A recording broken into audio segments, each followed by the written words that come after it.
તો એક મહત્વની સમાચાર ઉપર કરીશું નજર। વડાપ્રધાન નરેન્દ્ર મોદીની દ્વિપક્ષીય બેઠક પૂર્ણ થઈ છે તો થોડી જ વારમાં સંયુક્ત નિવેદન પણ જાહેર કરવામાં આવશે। Diabetes, to collaborating on human spaceflight, including sending an Indian astronaut to the International Space Station in 2024, to accelerating the global clean energy transition and tackling the climate crisis we face, to harnessing our shared expertise on critical and emerging technologies like quantum computing and artificial intelligence, to ensuring they are not used as tools of misinformation and oppression. We are doubling down on our cooperation to secure our semiconductor supply chains, advancing open RAN telecommunications networks, and growing our major defense partnership with the more joint exercises, more cooperation between our defense industries, and more consultation and coordination across all domains. Our economic relationship is booming. Trade between our countries has almost doubled over the past decade to more than $191 billion, supporting tens of thousands of good jobs in both India and the United States. Add to that, 1 million American jobs across 44 states will be supported by the purchase of more than 200 American-made Boeing aircraft by that Air India is announcing earlier this year. And with this visit, Indian firms are announcing more than $2 billion in new investments in manufacturing, solar in Colorado, steel in Ohio, and optic fiber in South Carolina, and much more. Further proof that America's manufacturing is back. We're expanding educational exchanges for our students, building on the record 125,000 student visas for Indians to study in the United States we issued last year, and opening new consulates that's going to make it easier for our people to travel, work, and collaborate together. On the issues that matter most and that will define the future, our nations look to one another, including on critical regional and global issues. And today, we also talked about our shared efforts to mitigate the humanitarian tragedies unleashed by Russia's brutal war in Ukraine and to defend the core principles of the UN Charter's sovereignty and territorial integrity. We discussed our work through the Quad and how India and the United States, together with Australia and Japan, can ensure the vital Indo-Pacific region remains free, open, prosperous, and secure. Through our new I2U2 grouping with Israel and the UAE, we're building regional connections to the Middle East and spurring science-based solutions to global challenges like food security and clean energy. And this year, under India's leadership of the G20, we're putting sustainable development at the center of the agenda. We're delivering meaningful action on low and middle-income nations, including multilateral development bank reform, debt relief, and building resilient and equitable health systems. The bottom line is simple. We want people everywhere to have the opportunity to live in dignity. And let me close with this. Indians and Americans are both peoples who innovate and create, turn obstacles into opportunities, who find strength in community and family, and who cherish freedom and celebrate the democratic values of universal human rights which face challenges around the world and in each of our countries, but which remain so vital to the success of each of our nations. Press freedom, religious freedom, tolerance, diversity. India now is the most populous country in the world. It's a democracy. We understand that it is the brilliance and the backbone of our people, as diverse and talents and traditions that make us strong as a nation. It's democracies that do that. We see that so clearly here in the United States, where a vibrant Indian American community of more than 4 million strong contributes every single day to the writing of the future of our nation. Indian Americans of every background and faith, representing the full diversity of India, are pursuing their American dream while maintaining deep connections for their Indian heritage and families. That makes us all stronger. That is a cornerstone of this essential partnership between India and the United States. And that is why I know the friendship between our nations is only going to grow as we face the future together. Mr. Prime Minister, the floor is yours.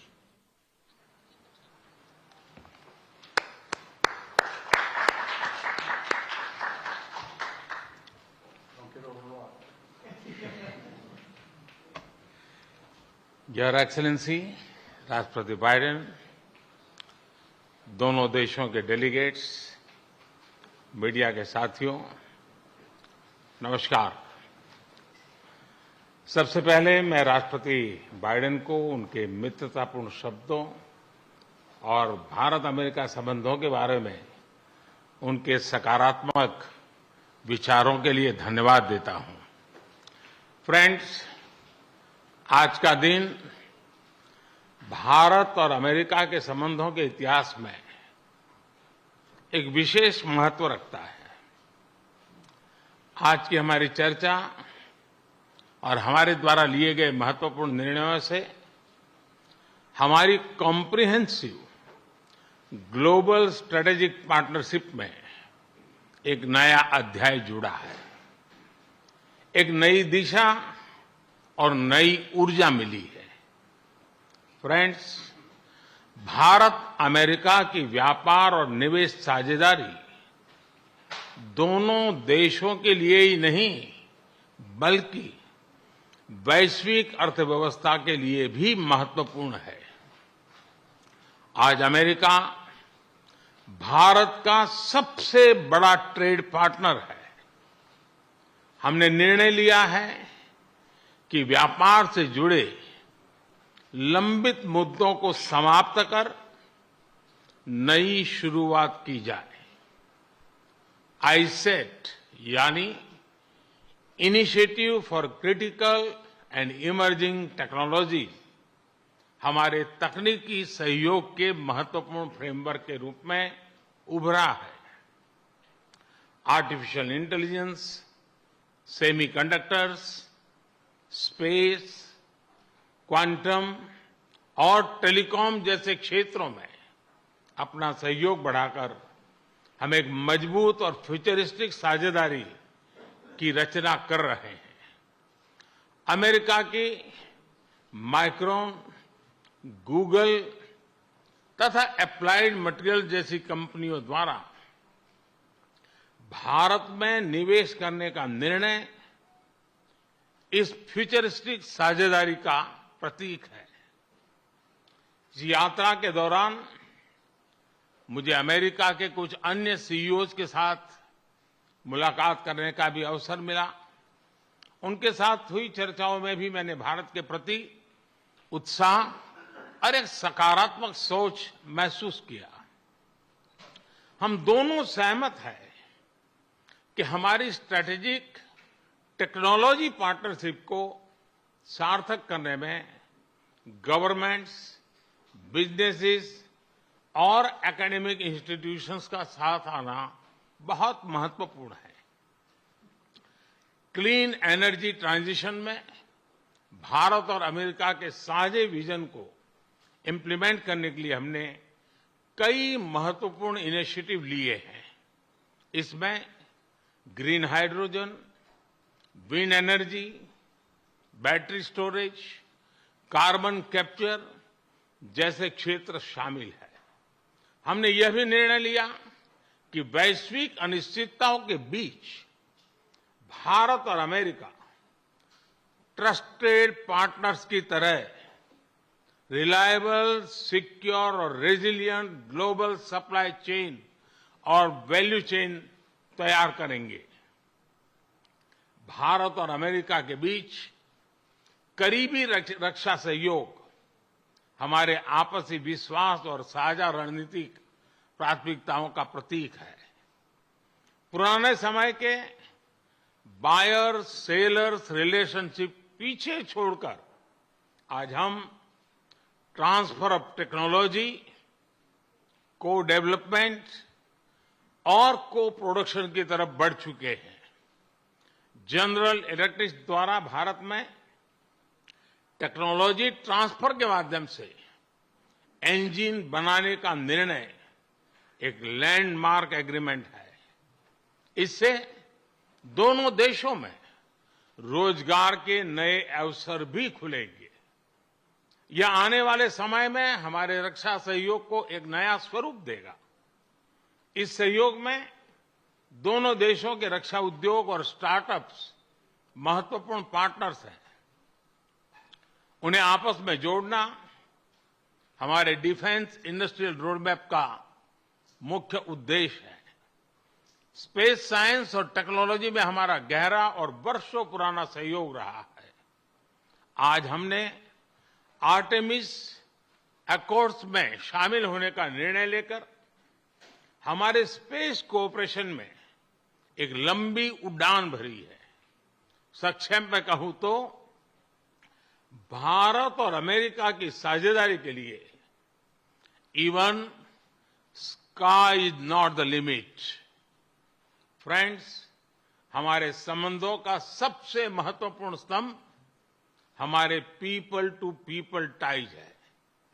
भारतीय मूल के 40 लाख से भी ज्यादा लोग आज America की प्रगति में महत्वपूर्ण योगदान दे रहे हैं।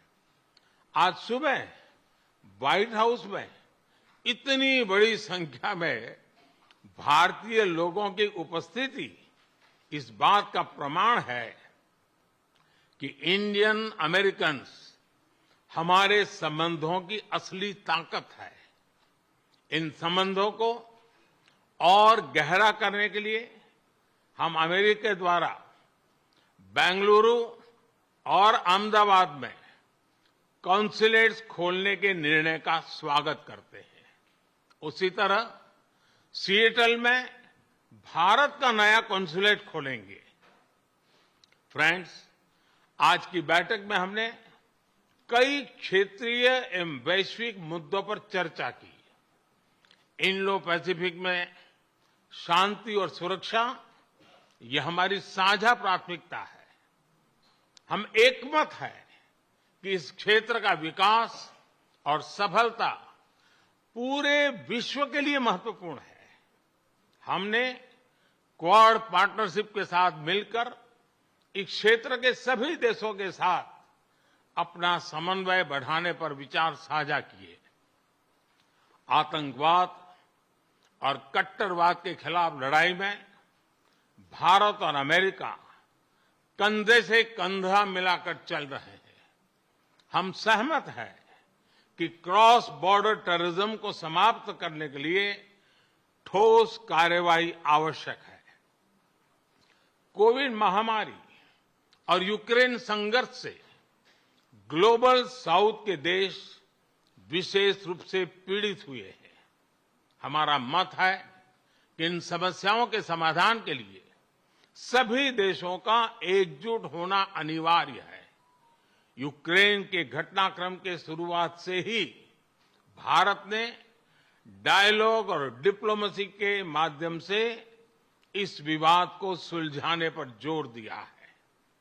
हम शांति की बहाली के लिए हर संभव योगदान देने के लिए पूरी तरह से तैयार है। भारत की G20 की अध्यक्षता में हम one earth, one family, one future उस पर बल दे रहे हैं। ग्लोबल साउथ की प्राथमिकताओं को आवाज दे रहे हैं। मैं राष्ट्रपति बाइडेन का धन्यवाद करता हूं कि उन्होंने अफ्रीका को G20 का पूर्ण सदस्य बनाने के मेरे प्रस्ताव पर समर्थन जताया है। फ्रेंड्स, हमारे सभी साझे प्रयासों का मूल मंत्र है लोकतंत्र और लोकतांत्रिक मूल्यों तथा व्यवस्थाओं को सशक्त करना। विश्व के दो सबसे बड़े लोकतंत्र भारत और अमेरिका मिलकर विश्व शांति, स्थिरता, समृद्धि में महत्वपूर्ण सहयोग दे सकते हैं। मुझे विश्वास है कि इन मूल्यों के आधार पर हम दोनों देशों के लोगों की ही नहीं बल्कि पूरे विश्व की अपेक्षाओं और आकांक्षाओं को पूरा कर सकेंगे। राष्ट्रपति बाइडेन, आज की उपयोगी चर्चा के लिए मैं आपका बहुत बहुत धन्यवाद करता हूं। इस वर्ष G20 समिट के दौरान आपका भारत में स्वागत करने के लिए भारत और मैं स्वयं भी बहुत ही उत्सुक है। और जैसा राष्ट्रपति जी ने कहा, हम लोगों को मुझे जाना है बाद में कांग्रेस को एड्रेस करने के लिए, और इसलिए ज्यादा अधिक समय न लेते हुए मैं मेरी बात को विराम देता हूं। मैं फिर एक बार राष्ट्रपति का बहुत बहुत धन्यवाद करता हूं।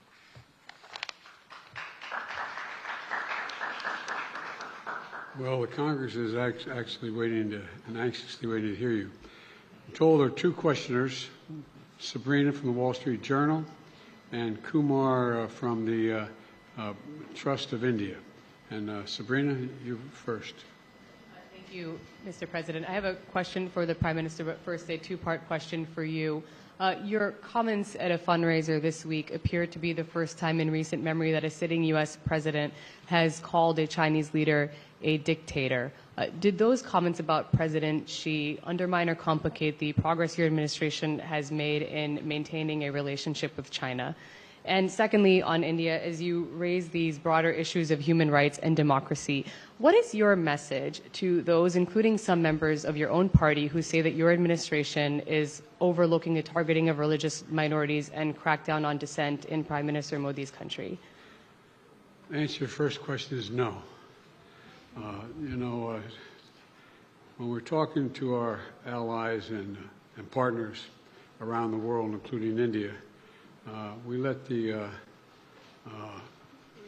idea of my choosing and avoiding saying what I think is the facts with regard to the relationship with India, with China, is just not something I'm going to change very much.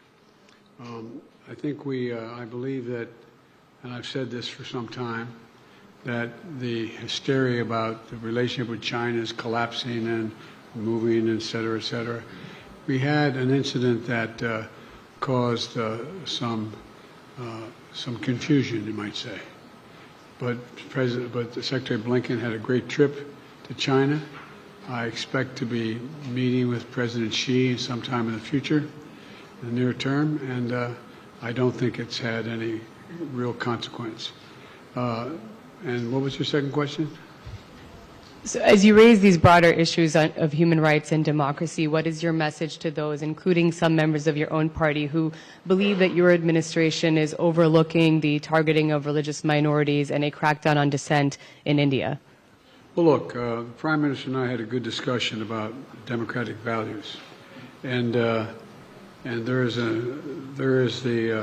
that's the nature of our relationship. We're straightforward with each other, and we respect each other.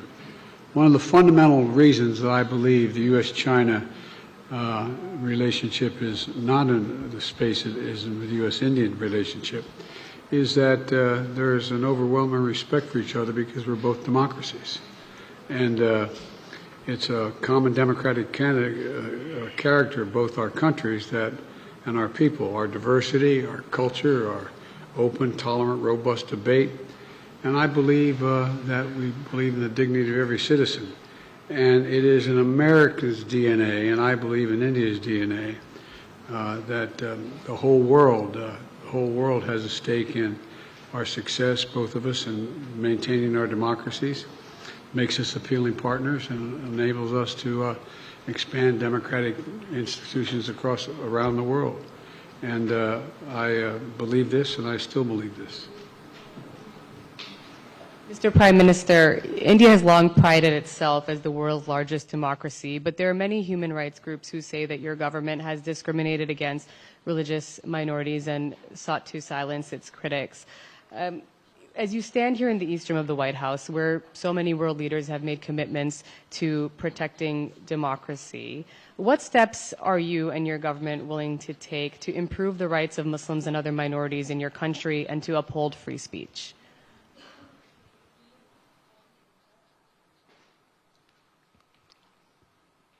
मुझे आश्चर्य हो रहा है कि आप कह रहे हैं कि लोग कहते हैं नहीं भारत डेमोक्रेसी है। और जैसा राष्ट्रपति बाइडेन ने कहा, भारत और अमेरिका दोनों के डीएनए में लोकतंत्र है। लोकतंत्र हमारा स्पिरिट है, लोकतंत्र हमारी रगों में है, लोकतंत्र को हम जीते हैं और हमारे पूर्वजों ने उसको शब्दों में ढाला है संविधान के रूप में। और हमारी सरकार लोकतंत्र के मूलभूत मूल्यों को आधार लेकर के बने हुए संविधान के आधार पर चलती है। और हमारा संविधान और हमारी सरकार, और हमने सिद्ध किया है डेमोक्रेसी कैन डिलीवर। और जब मैं डिलीवर कहता हूं तब कास्ट, क्रीड, रिलीजन, जेंडर, किसी भी भेदभाव को वहां जगह नहीं होती है। और जब हम लोकतंत्र की बात करते हैं तब अगर ह्यूमन वैल्यूज नहीं है, ह्यूमैनिटी नहीं है, ह्यूमन राइट्स नहीं है, फिर तो वो डेमोक्रेसी है ही नहीं। और इसलिए जब आप डेमोक्रेसी कहते हैं, जब डेमोक्रेसी को स्वीकार करते हैं और जब हम डेमोक्रेसी को लेकर के जीते हैं, तब डिस्क्रिमिनेशन का कोई सवाल ही नहीं उठता है। और इसलिए भारत सबका साथ, सबका विकास, सबका विश्वास, सबका प्रयास, उन मूलभूत सिद्धांतों को लेकर के, और इसलिए हम चलते हैं। भारत में सरकार के जो बेनिफिट्स हैं वो एक्सेस टू ऑल है, जो भी उसके हकदार हैं उन सबको मिलते हैं। इसलिए भारत के लोकतांत्रिक मूल्यों में कोई भेदभाव नहीं है, न धर्म के आधार पर, न जाति के आधार पर, न उम्र के आधार पर, न भूभाग के आधार पर।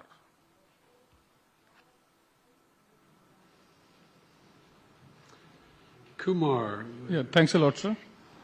Sir, my question is on the issue of climate change.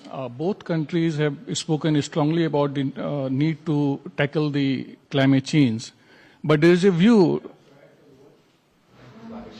Climate change. I'm sorry. Yeah, both countries have spoken about the challenge of climate change, but there is a view that ambitious targets are set, but implementation is found often lacking.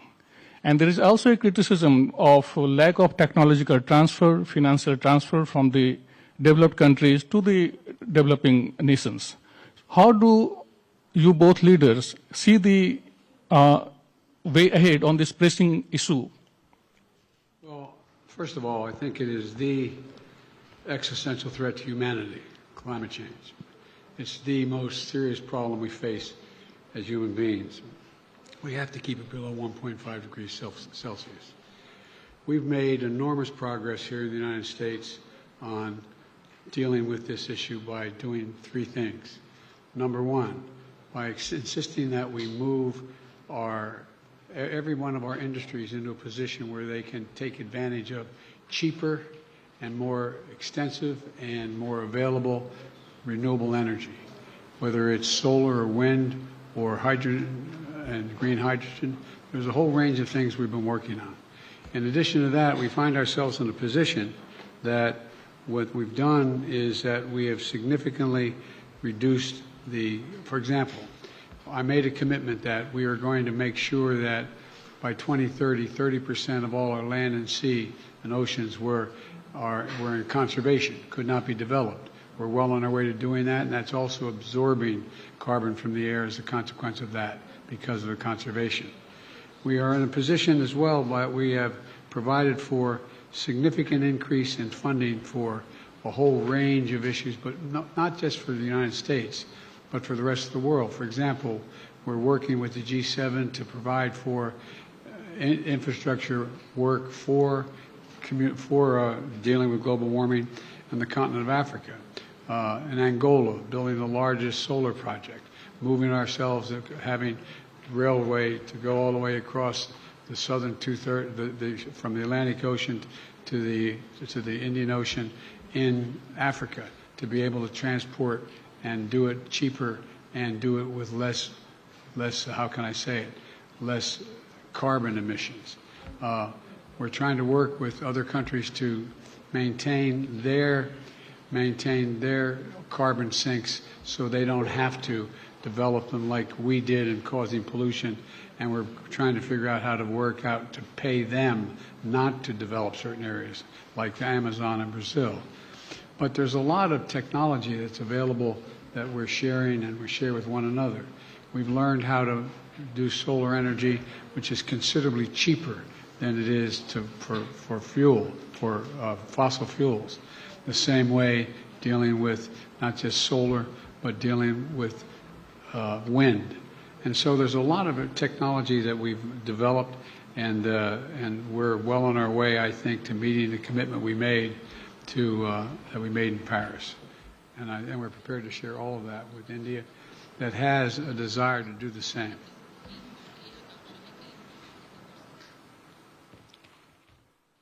Excellency, आपने सही कहा। जहां तक भारत का सवाल है, environment, climate, ये हमारे सांस्कृतिक परंपरा में अत्यंत महत्वपूर्ण स्थान है उसका। हमारे लिए एनवायरमेंट ये आर्टिकल ऑफ फेथ है। ये कन्वीनियंस के कारण करने का हमारा काम नहीं है, हम ये मानते हैं।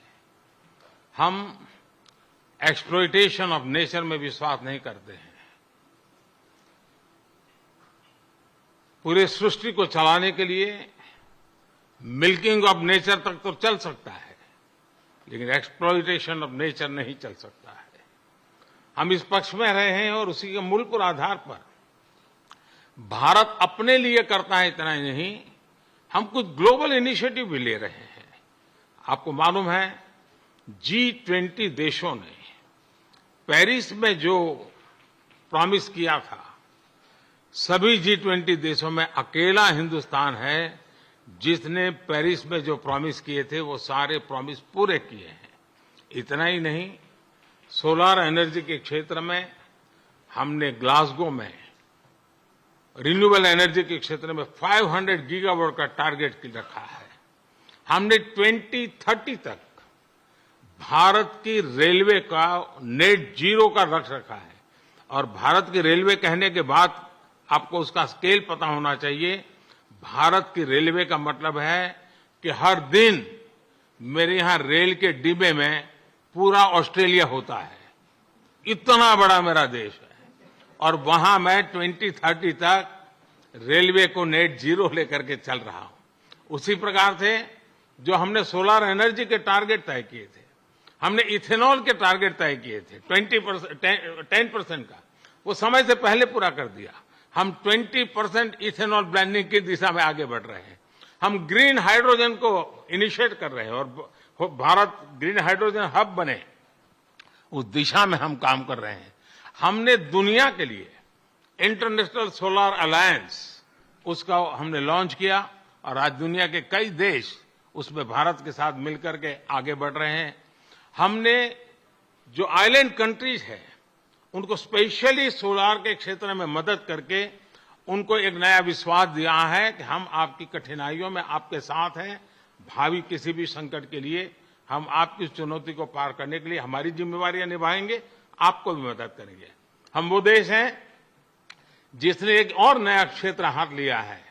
हम देख रहे हैं कि नेचुरल कैलेमिटी के कारण आज मनुष्य मृत्यु की चर्चा तो होती है, लेकिन इंफ्रास्ट्रक्चर का इतना नुकसान होता है जो 50-50 साल तक भरपाई नहीं हो सकता। और इसलिए ये जो क्लाइमेट चेंज के कारण जिस प्रकार का संकट आ रहा है, तो ऐसा इंफ्रास्ट्रक्चर बनना चाहिए जिसमें रेजिलियंस हो। और इसके लिए CDRI हमने एक ग्लोबल ऑर्गेनाइजेशन को जन्म दिया है।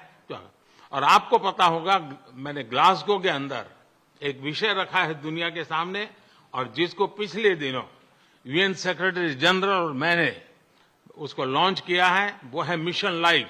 और जब मैं लाइफ कहता हूं तब life style for environment. Her individual को प्रो क्लाइमेट, प्रो एनवायरमेंट अपना जीवन जीने का तरीका डेवलप करना होगा। इतने बड़े संकट के लिए उस दिशा में भी हम काम कर रहे हैं और मुझे विश्वास है कि भारत ने जो आज इन क्षेत्रों में काम शुरू किया है, इसलिए नहीं कि भारत ने दुनिया के एनवायरनमेंट को बुरा किया है, लेकिन हम इसलिए कर रहे हैं कि हमारी भावी पीढ़ी की हमें चिंता है। हम हमारी भावी पीढ़ी को ऐसा विश्व नहीं दे सकते हैं कि जिसके लिए उसके लिए जीना कठिन हो जाए, और इसलिए एक ग्लोबल रिस्पॉन्सिबिलिटी के रूप में भारत ने खुद ने कुछ बुरा नहीं किया है तो भी अच्छा करने में, योगदान देने में हम अग्रिम भूमिका निभा रहे हैं और हम आगे भी निभा रहेंगे। जहां तक समृद्ध देश है, लगातार चर्चा रही है, टेक्नोलॉजी ट्रांसफर हो, फाइनेंशियल मदद हो, और धीरे धीरे विश्व भी मन बना रहा है कि जो देश इसमें करना चाहते हैं उनको टेक्नोलॉजी की मदद मिले, उनको फाइनेंशियल मदद मिले।